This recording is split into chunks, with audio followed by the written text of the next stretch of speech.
Assalamu alaikum everyone. Welcome back with another topic about Excel. So basically আজকে আমি MS Excel এর interface নিয়ে কথা বলবো। অর্থাৎ একটা MS Excel ওপেন করলে আমরা কোন কোন বিষয়গুলো দেখতে পাই সেই বিষয় নিয়ে কথা বলবো এবং সেই বিষয়ের নামগুলো জানা খুবই প্রয়োজন। বিকজ অফ আপনি যদি অ্যাডভান্স লেভেলে কাজ করতে চান এবং আপনি যদি কোথাও চ্যালেঞ্জ ফেস করেন, মেবি আপনি হচ্ছে ইউটিউব কিংবা গুগলে সার্চ দিবেন, সার্চ দেওয়া দ্যাটস ভেরি গুড, বাট আপনি যদি প্রপার ইনপুটটা দিতে না পারেন আপনি প্রপার আউটপুটটা পাবেন না। For that you need to know actually ইন্টারফেসটা জানাটা অনেক বেশি গুরুত্বপূর্ণ। So now comes to the main point. Basically একটা MS এক্সেল শিট ওপেন করলে, নিউ ব্ল্যাঙ্ক শিট ওপেন করলে আপনি যেই সম্পূর্ণ ইন্টারফেসটা দেখতে পাচ্ছেন এটাকে বেসিক্যালি বলা হয় হচ্ছে আপনার ওয়ার্ড বুক। আই রিপিট, এটাকে বেসিক্যালি এই সম্পূর্ণ ইন্টারফেসকে বলা হচ্ছে আপনার ওয়ার্ড বুক। এবং এই যে একদম উপরে সবুজ কালারের একটা পিতা দেখতে পাচ্ছি, এটাকে বেসিক্যালি বলা হয় এক্সেল রিবন। অর্থাৎ এই সবুজ কালারের অংশকে বলা হয় এক্সেল রিবন। এখন দেখেন একদম উপরের অংশে যে অ্যারোগুলো দেখতে পাচ্ছি, এই যে অ্যারোগুলো দেখতে পাচ্ছি এটাকে বলা হয় quick access toolbar. It means আপনি কাজটা কতটা কুইকলি করতে পারবেন বা কুইকলি করার জন্য বেসিক্যালি আপনার MS এক্সেল অর্থাৎ এই যে কুইক অ্যাক্সেস টুলবারটা ব্যবহার করা হয়। এরপরে এক্সেল রিবনে রয়েছে different type of tab, like home একটা ট্যাব, ইনসার্ট একটা ট্যাব, পেজ লেআউট একটা ট্যাব, ফর্মুলা একটা ট্যাব, ডাটা একটা ট্যাব। ইন্টারেস্টিং থিং হচ্ছে যে আপনি চাইলে আপনার মন মতো একটা নিউ ট্যাব ওপেন করতে পারেন। সো এটা কিভাবে করবেন সেটা আমরা পরবর্তী ক্লাসে আমরা শেয়ার করব। সো এখন দেখেন যদি আপনি একটা ট্যাবে ওপেন করে একটা ট্যাবে ক্লিক করেন, এই যে অ্যাশ কালারের একটা অংশ দেখতে পাচ্ছেন এটাকে বলা হয় বেসিক্যালি টুলবার। এবং ইন্টারেস্টিং থিং ইজ এই টুলবারকে ডিভাইড করা হয়েছে, অর্গানাইজ করা হয়েছে টুল গ্রুপে। লাইক ফন্ট একটা টুল গ্রুপ, আপনি এখানে বোল্ড, ইটালিক, আন্ডারলাইন এটা আপনি করতে পারবেন। অ্যালাইনমেন্ট একটা টুল গ্রুপ, নাম্বার একটা টুল গ্রুপ, স্টাইলস একটা টুল গ্রুপ। অর্থাৎ টুলবারকে আপনার ডিভাইড করা হয়েছে বিভিন্ন টুল গ্রুপে। Now move on to the next part which is, দেখুন এই যে এখানে শিট নামে একটা থিং আছে, ঠিক এর পাশে রয়েছে প্লাস সাইন। এখন দেখেন আপনি যদি প্লাস সাইনে ক্লিক করেন আপনার আরেকটা শিট ওপেন হয়ে যাচ্ছে। আপনি যতবার প্লাস সাইনে ক্লিক করবেন আপনি ততবার হচ্ছে যে নতুন একটা ওয়ার্কশিট ওপেন হবে। সো নতুন একটা ওয়ার্কশিট ওপেন হওয়ার পরে আপনি ডিফারেন্ট টাইপ অফ ওয়ার্কশিটের different type of data input করতে পারেন।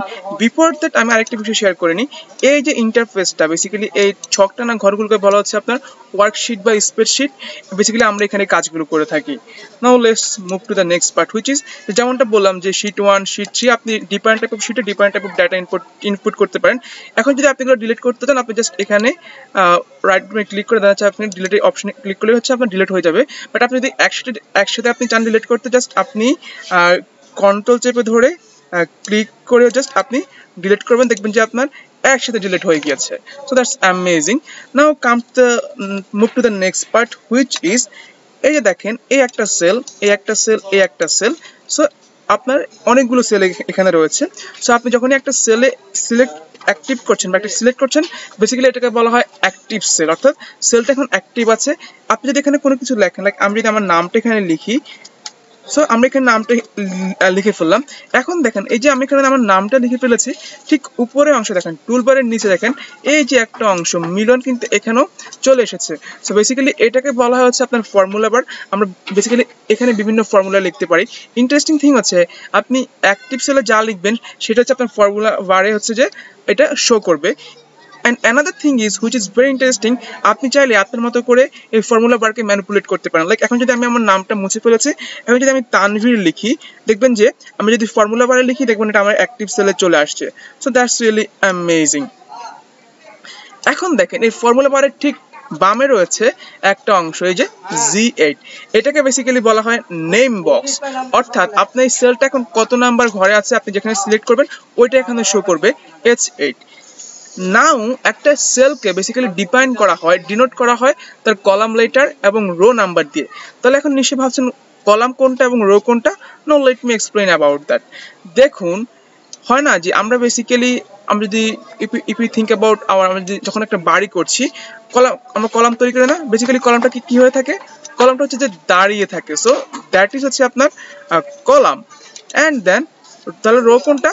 So let me share another thing which is, for example আপনি একটা হচ্ছে যে সিনেমা হলে গিয়েছেন। সো ওইখানে এই অংশে সিনেমা চলছে। ওকে, এখন দেখেন প্রথম সারিতে লোক থাকে আপনার। সো মনে করেন এখানে লোক বসেছে। ওকে, এরপর আরেকটা সারিতে লোক বসেছে। সো এটা হচ্ছে আপনার বেসিক্যালি রো। সো এটা হচ্ছে আপনার কলাম, এটা হচ্ছে আপনার রো। ইট মিনস, আমি যদি বিষয়টা আরেকবার বলি, একটা একটা সেলকে ডিফাইন করা হয় column letter. It means column কিন্তু লেটারে হয়, এ বি সি ডি এতে হয়, এবং রো কিন্তু হচ্ছে আপনার সংখ্যায় হয়।